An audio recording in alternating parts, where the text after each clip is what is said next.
الحمد لله نحمده ونصلي على رسوله الكريم أما بعد فأعوذ بالله من الشيطان الرجيم بسم الله الرحمن الرحيم اللهم صل على محمد وعلى آل محمد كما باركت على إبراهيم وعلى آل إبراهيم إنك حميد مجيد اللهم فقهنا في الدين رب اشرح لي صدري ويسر لي أمري واحلل عقدۃ من لسانی یفقہوا قولی۔ نمبر 23۔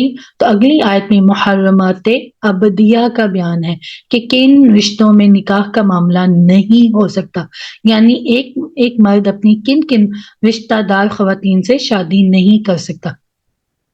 تو جس سے شادی نہیں ہو سکتی وہ بہت تھوڑی سی ہیں، بہت زیادہ سے شادی ہو سکتی ہے۔ تو جب اللہ تعالیٰ نے اتنی آپشنز دے دی ہیں تو پھر ہم کیوں مثلا جن کو اللہ تعالیٰ نے حرام کر دیا پھر ہم کیوں ہی انہی کی طرف جائیں؟ تو اللہ تعالیٰ کیا بتا رہے؟ حرمت، حرام کر دی گئی، اللہ نے حرام کر دی گئی۔ کیا حرام کی گئی؟ علیکم، تم پر، کیا؟ تمہاری مائیں، وبناتکم، تمہاری بیٹیاں، واخواتکم، تمہاری بہنیں، اور تمہاری پھوپھیاں، تمہاری خالائیں، تمہاری بھتیجیاں، تمہاری بھانجیاں، تمہاری وہ مائیں جنہوں نے تمہیں دودھ پلایا۔ کئی دفعہ ہوتا ہے نا کہ ماں مر جاتی ہے تو باعث سے کہیں سے دودھ شریک مائیں، تمہاری دودھ شریک بہنیں، تمہاری بیویوں کی مائیں، مثلا جن کو ہم کیا کہتے ہیں؟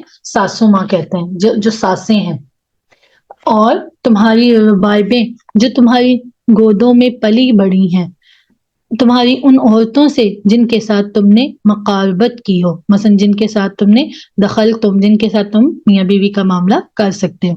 فَإِن لَمْ تَكُونُوا، اگر تم نے ان بیویوں سے مقاربت نہ کی ہو تو تم پر گناہ نہیں۔ الربیبہ، ربیبہ کس کو کہتے ہیں؟ ربیبہ بیوی کی اس لڑکی کو کہا جاتا ہے جو اس کے پہلے شوہر سے ہو۔ ٹھیک ہے، اب جیسے کسی عورت کی شادی ہوتی ہے، وہ اپنی جوان بیٹی کو ساتھ لے آئے، ٹھیک ہے، تو اگر موجودہ شوہر اس بیوی سے تعلق قائم ہونے کے بعد اسے طلاق دے تو ربیبہ کو اپنے نکاح میں نہیں لا سکتا۔ اب دیکھیں، ایک مرد کا نکاح ہوا ہے، اس کی جوان بیٹی ہے نا، مثلا کسی عورت سے اس کا نکاح ہوا ہے تو اس کی جوان بیٹی تھی، تو وہ نکاح کر کے گھر میں لے کر آیا، تو رستے میں کہیں ایکسیڈنٹ ہو گیا، اب ان کا میاں بیوی والا تعلق قائم نہیں ہوا، تو اب اس صورت میں وہ جو اس کی جوان بیٹی ہے نا، وہ مرد اس سے شادی کر سکتا ہے۔ تو اگر ان کا تعلق قائم ہو گیا پھر وہ شادی نہیں کر سکتا۔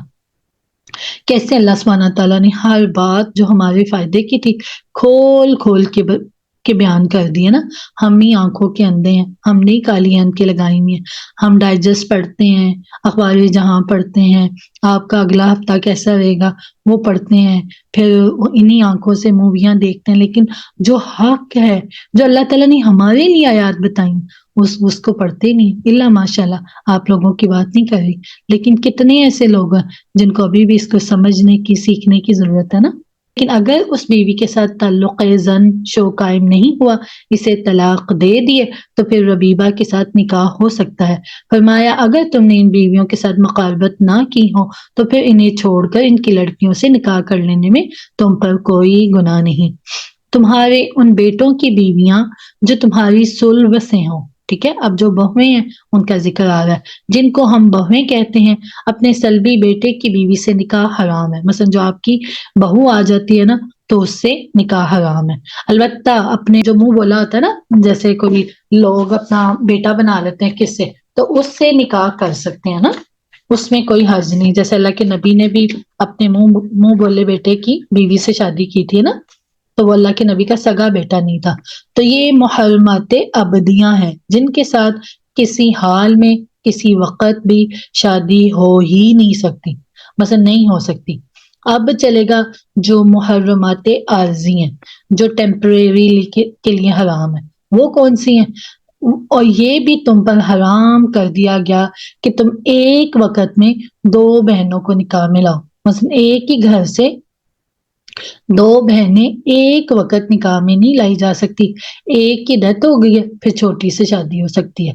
تو اس میں رسول اللہ صلی اللہ علیہ وسلم نے اضافہ کیا کہ جس طرح دو بہنوں کو بیک وقت نکاح میں نہیں رکھ سکتے، اسی طرح خالہ بھانجی کو، پھوپھی بھتیجی کو بھی بیک وقت نکاح میں نہیں رکھ سکتے، ٹھیک ہے۔ اب ایک شوہر ہے، ایک لڑکا ہے، وہ مثلا اس نے شادی کی، آگے اس کی بھتیجی ہے تو بھتیجی کو بھی ساتھ لے آئے، اس سے بھی دوسری شادی کر لے، تو ایسا نہیں رکھ سکتے، اس سے اللہ کے نبی نے منع کر دیا۔ الا ما قد سلف، سوائے اس کے کہ جو اس سے پہلے ہو چکا ہے۔ ان اللہ، اور بے شک اللہ، کانا ہے، غفور الرحیم، اللہ تعالیٰ تو معاف کرنے والا اور بار بار رحم کرنے والا ہے۔ جو پہلے ہو گیا سو ہو گیا، اب گڑے مردے تو اکھاڑے نہیں جا سکتے، لیکن آئندہ کے لیے یہ محرمات ہیں۔ سبحان ربک رب العزت عما یصفون والسلام علی المرسلین والحمد للہ رب العالمین۔